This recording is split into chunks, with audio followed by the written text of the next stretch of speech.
हजारों स्टूडेंट्स का मुस्तकबिल दांव पर लगा हुआ था और ये सब हुआ मेडिकल काउंसलिंग कमेटी यानी एमसीसी की चंद संगीन गलतियों की वजह से। आज हम नीट 25 काउंसलिंग में हुई गलतियों की इस पूरी कहानी को समझेंगे जिसने पूरे सिस्टम में हलचल मचा दी थी। तो चलिए शुरू करते हैं इस कहानी से जो काउंसलिंग के 3 राउंड्स पर फैली हुई है। हम देखेंगे कि कैसे एक गलती दूसरी को जन्म देती गई और आखिर में हजारों स्टूडेंट्स के लिए एक अफरा तफरी की सूरत हाल पैदा हो गई। इससे पहले कि हम सीट अलॉटमेंट की गलतियों की तफसील में जाएं, जरा एक नंबर पर गौर कीजिए। सिर्फ एक नंबर 28। जी हां, एमसीसी ने ऑफिशियल शेड्यूल को 28 बार तब्दील किया। ये एक नंबर ही ये बताने के लिए काफी है कि पूरा प्रोसेस कितना गैर मुनज़्ज़म था। लेकिन बात सिर्फ चंद गलतियों की नहीं है। असल मसला तो उस पैटर्न का है जो हमें देखने को मिला, यानी गलतियों को छुपाने और उन्हें अजीबो-गरीब तरीकों से ठीक करने का एक खतरनाक रुझान। देखिए, एमसीसी का तरीका कुछ यूं था, पहले एक गलती करो, फिर उसे छुपाने की कोशिश करो, उसके बाद कोई पेचीदा सा हल निकालकर उसे ठीक करने का दिखावा करो और फिर इसी अमल को दोहराओ।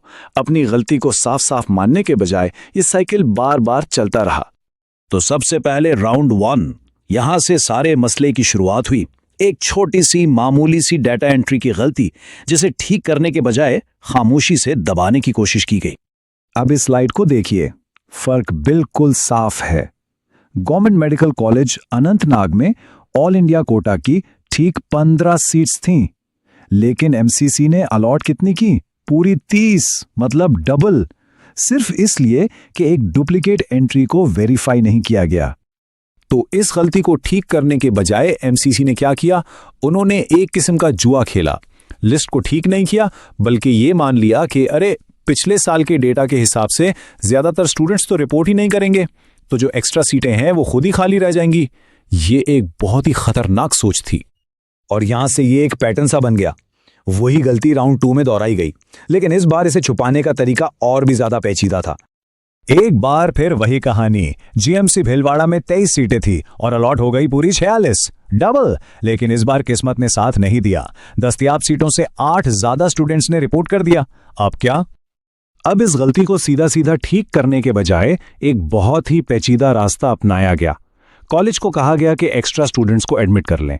फिर राउंड 3 से उस कॉलेज को चॉइस फिलिंग से ही हटा दिया गया और ये उम्मीद की गई कि अपग्रेडेशन के जरिए ये स्टूडेंट्स कहीं और चले जाएंगे। चलिए अब आते हैं राउंड 3 पर। यहां एक ऐसी गलती हुई जिसे छुपाना नामुमकिन था और इसी वजह से एमसीसी को सबके सामने बार बार रिजल्ट बदलना पड़ा। असल गलती क्या थी? जिपमर की जो इंटरनल कोटा की सीट्स थीं, उन्हें शुरू में प्रोसेस करते वक्त गिना ही नहीं गया, उन्हें बिल्कुल भुला दिया गया। इस एक गलती ने पूरे रिजल्ट को ही गलत बना दिया। जरा इस स्टूडेंट की जगह खुद को रख के सोचिए।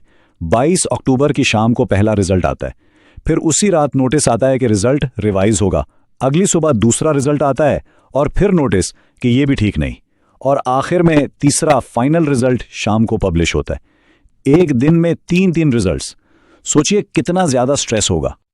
तो सवाल यह है कि इससे फर्क क्या पड़ता है? फर्क बहुत बड़ा पड़ता है, क्योंकि जिपमर की इस एक गलती को ठीक करने का असर सिर्फ कुछ स्टूडेंट्स पर नहीं हुआ, इसने पूरी की पूरी रैंकिंग लिस्ट को हिलाकर रख दिया। ये टेबल असली कहानी बताता है। एक स्टूडेंट जिसका रैंक 23,884 था, पहले उसे एम्स ऋषिकेश मिला था, फाइनल लिस्ट में उसे एम्स भुवनेश्वर मिल गया। फिर देखिए रैंक 33,497, पहले कोई सीट नहीं मिली थी और अब उसे एम्स ऋषिकेश मिल गया। और इसी तरह आगे भी कई लोगों की किस्मत बदल गई। और यही काउंसलिंग का सबसे अहम उसूल है। एक सीट में तब्दीली पूरी लिस्ट में हजारों कैंडिडेट्स के लिए सीक्वेंस बदल देती हैं। ये एक डोमिनो इफेक्ट की तरह है, जहां एक टाइल गिरती है तो सारी गिरती चली जाती हैं। तो आखिर में ये सारे वाकयात हमें एक बहुत अहम सवाल के साथ छोड़ जाते हैं। जब इदारों की गलतियां हजारों स्टूडेंट्स के मुस्तकबिल पर असर डालती हैं, तो उसकी जिम्मेदारी कौन लेता है?